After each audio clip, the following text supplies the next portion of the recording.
Pasteur, écrivain, journaliste, oui, les Australiens.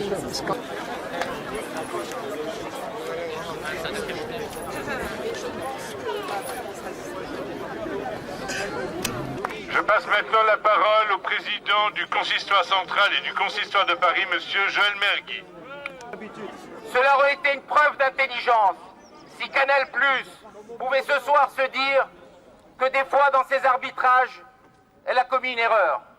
Non à la délégitimation d'Israël.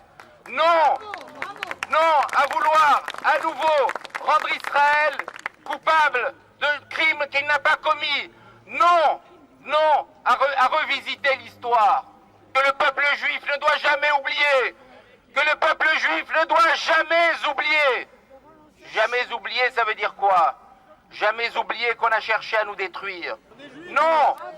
Notre éthique et notre morale nous l'imposent. Nous restons dignes. Nous restons un peuple d'amour, un peuple d'honneur, un peuple de tolérance. Alors ce que nous demandons à notre gouvernement, ce que nous demandons à nos médias, ce que nous demandons à notre pays, c'est de ne pas laisser des fausses informations passer. Notre histoire nous a trop montré qu'avec des mots, on peut tuer. Avec des images, on peut tuer. Avec des fausses vérités, on peut tuer. Qu'avec l'enseignement de la haine, on peut tuer. Alors Canal+. Et si ce film risquait d'entraîner dans la population, dans ceux qui connaissent mal l'histoire, ceux qui ne comprendraient pas que c'est une fiction, ceux qui risqueraient de croire que c'est ça le peuple juif et que c'est ça Israël. Mais quelle responsabilité énorme que de pouvoir faire penser qu'Israël est ce qu'il n'est pas. Quelle responsabilité énorme de vouloir faire penser que le peuple juif a une autre morale que celle que nous avons. Quelle responsabilité énorme. Alors je le dis à tous les médias, tous ceux qui n'ont pas compris, comment voulez-vous qu'il n'y ait pas d'antisémitisme? Alors chacun doit prendre ses responsabilités. Nous voulons continuer à croire qu'il y a dans notre pays des femmes et des hommes qui sauront, avec nous, dire la vérité et éteindre le mensonge. Merci. Amen. Monsieur le Grand Rabbin, mes chers amis, c'est un grand honneur pour moi d'honorer un grand rabbin qui nous est très cher, parce qu'effectivement, depuis combien de temps, Monsieur le Grand Rabbin? Depuis 50 ans.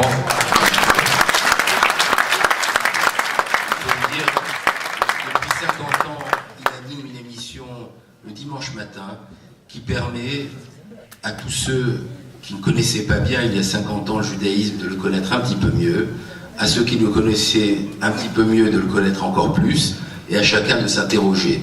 Je veux dire, il y a les juifs qui sont dans les synagogues, donc qui entendent régulièrement les paroles de leur rabbin, de leur président, de leur communauté, et il y a ceux qui n'ont pas le temps de venir, qui n'ont pas envie de venir, il y a ceux qui ne sont pas juifs et qui ont envie de connaître un petit peu plus du judaïsme, il y a ceux qu'on doit rapprocher, et je pense que cette émission du dimanche matin, qui est une émission exceptionnelle. D'ailleurs, je fais partie en tant que président du consistoire central de l'équipe qui, sous l'impulsion du grand rabbin de France, Gilles Bernheim, a décidé de vous donner le titre de grand rabbin, titre ô combien mérité pour le travail justement déjà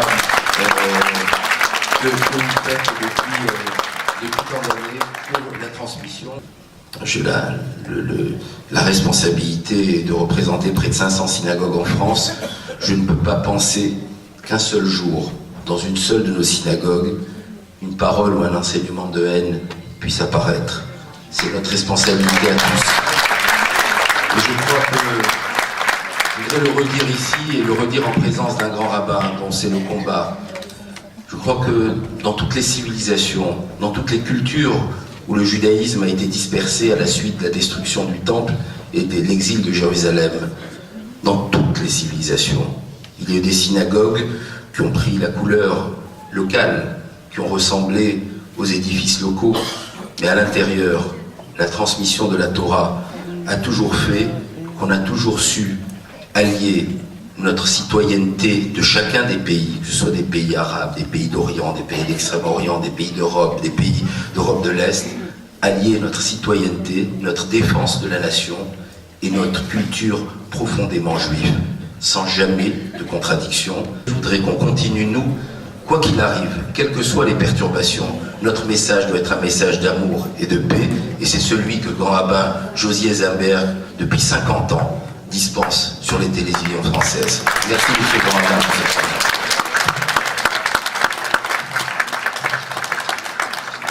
Écoutez, je n'ai pas l'habitude de recevoir des prix, mais un prix, ça n'a pas de prix, et c'est toujours ça de prix. Je suis reconnaissant de cet acte d'amitié, aussi comme je suis reconnaissant à tout le monde d'être.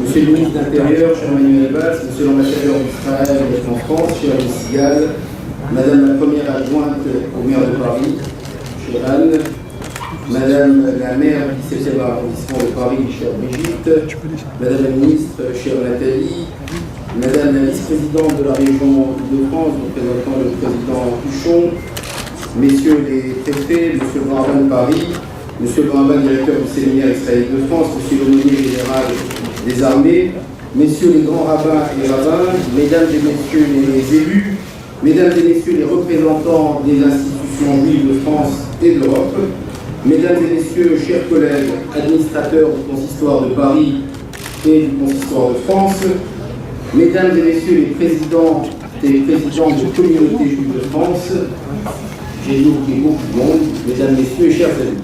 Et il est bien entendu de ma responsabilité de porter la voix des préoccupations des différentes communautés juives de France ici réunies.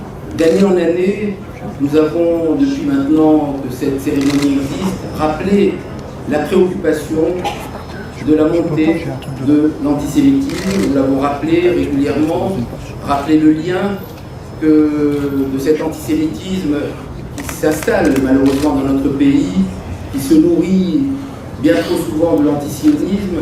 Nous ne pensions pas que l'antisémitisme finirait par tuer des enfants juifs dans une école juive il y a un peu plus d'un an. C'est un moment d'émotion que nous avons tous partagé. C'est un moment qui nous a fait voir la détermination, effectivement, du ministre de l'Intérieur, la détermination de l'État à lutter, à continuer à lutter contre l'antisémitisme et à lutter contre cet islamisme radical qui est venu tuer en France comme il avait tué en Bulgarie, comme il a tué à Jérusalem ou dans différents autres pays.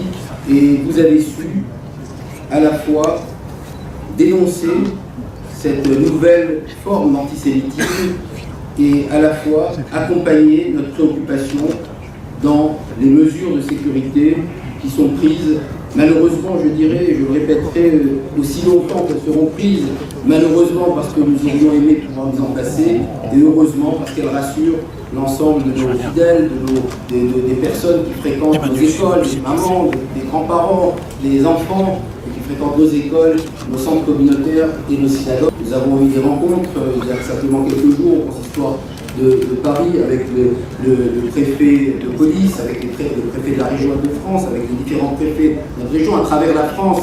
Je salue le travail qui est fait par mes collègues présidents du consistoire, qui, de même, à travers la France, ont des rencontres avec les différents préfets pour s'assurer des dispositifs de sécurité qui sont mis en place pour pouvoir accueillir les dizaines de milliers de juifs qui viendront se recueillir, se retrouver. Nous savons également votre écoute personnelle sur les possibles atteintes à notre liberté religieuse. Les Juifs de France ont pour devise, et en particulier depuis la création des consistoires, patrie et religion. Nous ne souhaiterions pas que des nouvelles peurs qui apparaissent dans notre pays puissent remettre en cause ces principes fondamentaux de notre liberté religieuse. Et il est clair que je suis dans l'obligation de porter la voix de ce que j'entends régulièrement dans les réunions des différents conseils du consistoire, comme aujourd'hui au consistoire central, où étaient réunis l'ensemble de mes collègues présidents des consistoires régionaux, quand je traverse les différentes communautés, de cette inquiétude de voir une difficulté apparaître ou une mauvaise interprétation, que de nouveaux prétextes apparaissent à l'interprétation de textes sur la laïcité, et je suis persuadé que les clarifications nous permettront d'éviter des véritables soucis. Il y a effectivement ces dernières années des combats que nous ne pensions pas mener. Nous avons parlé l'année dernière de la coupe sur la tête, mais il y a des combats que nous ne pensions pas avoir à mener, et nous n'imaginons pas que nous devrions d'année en année nous battre pour que notre alimentation cachère ne soit pas remise en cause d'une façon ou d'une autre. Je n'aurais jamais imaginé nous retrouver au Sénat à débattre avec une sénatrice de la République et à entendre que des études scientifiques pourraient être remises en cause parce qu'elles auraient été faites par des personnes possiblement d'origine juive. Je n'aurais jamais imaginé certains, sous une forme de mauvaise foi, un prétexte à une interprétation qui n'est pas celle que nous connaissons d'une laïcité qui rassemble et qui permet à tous ceux qui ont une foi de pouvoir la vivre dans notre société. Je ne voudrais pas que demain, nos étudiants, nos jeunes, aient parfois à choisir entre leur foi et la loi pour pouvoir respecter leurs convictions et faire leurs études. Je ne voudrais pas que certains soient tentés de partir de notre pays parce qu'ils auraient pensé qu'on ne leur permet plus ce qui était autorisé avant. Si je cite ces exemples assez régulièrement, avec autant d'insistance, c'est parce que je sais qu'ils préoccupent une grande partie de nos responsables communautaires à travers la France, de nos rabbins, et que nous voyons combien de jeunes et combien de familles qui nous harcèlent parfois en espérant qu'on trouvera des solutions. Je parlais d'un dérapage d'une sénatrice au Sénat. Je pourrais citer d'autres exemples. D'autres exemples, je ne voudrais pas entendre un responsable universitaire dire si vous ne voulez pas faire des examens pendant les fêtes, allez vivre en Israël, c'est tout. Je ne voudrais pas entendre qu'on ait à faire des choix. Je suis persuadé parce que les Juifs de France sont en France depuis 2000 ans, que depuis 2 siècles le consistoire existe et a pour devise religion et patrie, que notre foi et nos règles religieuses, avec un bon entendement, sont complètement compatibles, on l'a montré, avec les lois de notre pays, mais il faut quelques aménagements. Et je me dis, les Juifs ne peuvent pas vivre dans l'exception permanente. Un lien religieux, un lien culturel, un lien culturel. Ce lien qui unit les Juifs, il est fondamental de pouvoir le maintenir. Et l'Europe, la France, s'honorerait à trouver les moyens de nous permettre de continuer à vivre nos convictions sans aucune difficulté. Et je suis persuadé, Monsieur le ministre de l'Intérieur, pour vous avoir entretenu de nombreuses fois sur ce sujet, que vous saurez auprès du gouvernement, auprès des différents ministres qui édictent des règles. Nous avons lu avec certains, avec une certaine inquiétude, la charte qui est sortie sur l'école. Dans un moment d'un doute qui peut envahir la communauté juive, que ce soit la communauté juive avec les pouvoirs publics qui donnent un signal fort sur l'avenir des Juifs en France. Je voudrais redire aux présidents de communauté, aux rabbins qui sont présents, les remerciements de notre institution pour le travail fondamental que vous faites au quotidien pour faire vivre le judaïsme dans chacune des villes et des régions de France, et parfois, je le sais, dans des communautés très petites où votre détermination est encore plus importante. Voilà les quelques mots de vœux, peut-être un petit peu long, mais j'avais dans ce lieu tellement de choses à dire. On a tellement attendu ce moment, et nous savons combien il est important que ce moment ait existé, et que la réalisation du projet qui maintenant est une réalité, puisque le permis de construire est accordé, le bail est là, le financement et les parties du financement de l'État, les banques ont accordé leur crédit.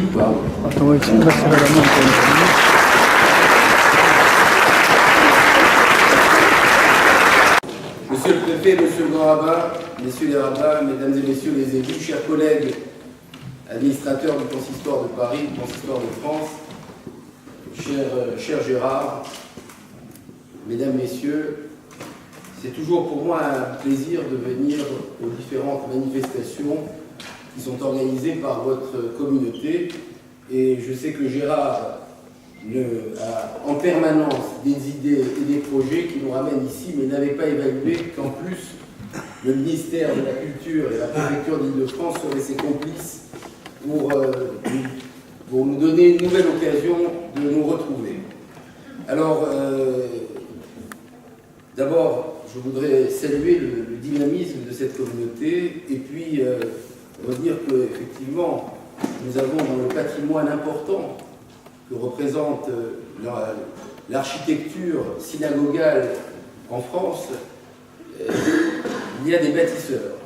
Les bâtisseurs, c'est des personnes qui prennent la responsabilité d'une communauté et qui décident à un moment de construire et de prendre cette lourde charge de se dire cette communauté a besoin d'un bâtiment et on se lance dans une aventure. Et je voudrais te rendre hommage, cher Gérard, parce qu'il y a eu dans l'histoire de la communauté juive, à travers l'histoire, à travers le monde, des personnes avec autour d'eux une épouse et puis autour d'eux une commission administrative et une institution, bien entendu, qui est le consistoire en l'occurrence, pour porter un projet, se dire ici, nous allons construire une synagogue et c'est un combat qui commence, il faut convaincre du monde, il faut trouver des équipes, il faut convaincre l'institution consistoriale, il faut trouver des donateurs, il faut trouver une commission administrative, il faut que la communauté dise « Ah oui, c'est bien, mais peut-être ça va être trop cher, peut-être c'est pas possible, Enfin, tout ça qu'il a connu, je voudrais le redire ici parce que on se souvient, quand on se lance dans des grands projets, après on oublie qu'il y a eu à ce moment-là des personnes qui ont pris ces décisions et qui se sont engagées dans cette voie. Et bien entendu, rendre hommage, comme j'ai entendu, aux architectes, parce que quand on se lance dans un projet, il faut une architecture qui corresponde à l'esprit et à la volonté de la communauté. Et effectivement, je trouve, quand j'ai reçu la lettre du préfet de France pour dire que 4 des synagogues de la région de France allaient recevoir ce label, et je voudrais remercier la DRAC pour les avoir identifiés, je trouvais que c'était intéressant de savoir qu'on reconnaissait à notre patrimoine architectural une réalité dans le XXe siècle. C'est intéressant d'abord parce que c'est légitime. La communauté juive au XXe siècle en Île-de-France est la plus importante communauté juive d'Europe. Je dirais heureusement et malheureusement, parce que ce n'était pas le cas avant la Shoah, mais après la Shoah, nous sommes devenus la plus importante et donc le pilote, si on peut dire, de l'esprit qui anime la communauté juive et les communautés juives en Europe. Mais le label XXe siècle, qui fait une référence à une forme de modernité, correspond aussi à ce que représente la communauté juive. Donc toutes les civilisations dans lesquelles nous pouvons tourner, et les personnes qui fréquentent cette synagogue, comme toutes celles qui fréquentent la communauté juive de France, sont originaires de plusieurs origines, que ce soit d'Égypte, d'Afrique du Nord, de différents pays d'Europe, et dans chacun des pays dans lesquels les Juifs ont vécu, l'ensemble architectural des synagogues que nous avons construites ont cherché à s'adapter aux lieux dans lesquels nous avons vécu. Et ça, c'est un des éléments fondamentaux de notre tradition. C'est-à-dire qu'il n'y a pas, à part le fait qu'il y a un Echal et qu'il y ait une configuration interne, il n'y a pas une architecture obligatoire, il y a une architecture qui dépend de l'intégration, justement, aux différentes sociétés, aux différentes civilisations, aux différentes cultures dans lesquelles les Juifs ont vécu. Et ça correspond profondément au message juif de savoir que l'architecture, ça correspond à ceux qui sont à l'intérieur de cette architecture. Que serait un patrimoine s'il était vide? La force de notre patrimoine, et je souhaite que cette synagogue ne désemplisse pas, et la force de notre patrimoine, c'est à la fois d'être intégré et adapté à la société environnante, et d'avoir des personnes qui, à l'intérieur, à la fois cultivent la foi et en phase avec notre civilisation. Et je crois que c'est ça que je voudrais ressentir dans ce label qui est donné à cette architecture, c'est effectivement une forme de reconnaissance d'une architecture intégrée à la société, intégrée à l'architecture du pays, intégrée à la modernité et à la fois d'une reconnaissance de ce que la communauté juive a apporté en gardant sa fidélité à notre foi, à nos traditions, et merci d'avoir rappelé l'importance de la notion de liberté religieuse dans un monde où elle pourrait être peut-être un petit peu, on pourrait commencer à dévoyer le véritable message de la laïcité et commencer à porter atteinte à certaines libertés, et de redire ici que les messages qui sont donnés dans nos synagogues, par nos présidents et par nos rabbins, ici, comme dans toutes les synagogues de France ou du monde, sont toujours des messages où on anime notre foi pour rester très proche de nos valeurs et arriver à les transmettre, et où on anime notre citoyenneté et notre référence au pays dans lequel nous vivons. Et je pense que à chaque fois qu'on investit dans la construction d'une synagogue, on investit dans la construction d'une part fondamentale de la citoyenneté en France. Et je voudrais, pour finir, redire que nous avons, je le dis très souvent, dans ma responsabilité en tant que président du consistoire de Paris et de France, vraisemblablement la responsabilité du plus important patrimoine juif en Europe, qui est fédéré par la même institution. C'est une très lourde responsabilité, je parle sous le contrôle des élus ici, de savoir ce que ça veut dire, la responsabilité du bâtiment, il faut mettre aux normes en permanence, et les normes changent entre ce qui a été construit et ce qui doit se faire, donc c'est une responsabilité importante, et c'est aussi une responsabilité pour nous de tout faire pour que les Juifs de la région se sentent à l'aise dans le lieu qui a été construit. Et c'est en permanence notre intelligence qui est à l'épreuve pour que ceux qui sont les plus exigeants dans la réponse et dans le lien avec le fait religieux, et ceux qui ne le sont pas encore, qui sont très loin de la religion, mais qui se sentent rattachés au judaïsme, ils se sentent à l'aise dans ces lieux que nous bâtissons, que nous construisons, parce que le patrimoine juif au XXe siècle, c'est effectivement des belles synagogues, et j'ai pu noter avec beaucoup de plaisir que la journée du patrimoine était aujourd'hui le jour de Yom Kippour, et que j'ai dit au Premier ministre de nous rendre visite à la synagogue de la Victoire, c'était un beau voyage pour le patrimoine que de venir rendre visite à une communauté qui, dans la journée du patrimoine européen, est en pleine vitalité, en pleine vie, bâtit des lieux de culte, les anime et continue à faire vivre le judaïsme comme on l'aime, comme on l'a aimé et comme on continuera à l'aimer. Merci, je remercie l'État par la DRAC, le ministère de la Culture et la préfecture d'Île-de-France de nous avoir octroyé ce label qui nous encourage à continuer à être ce que nous sommes depuis des siècles et ce que nous continuons à être ici au Péreux et dans toutes les cultures et dans toutes les villes où le judaïsme vit avec sa vitalité, son amour de la foi et son amour de la loi. Merci.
Entendez-vous dans nos campagnes mugir ces féroces soldats qui viennent jusque dans nos bras égorger nos fils et nos compagnes.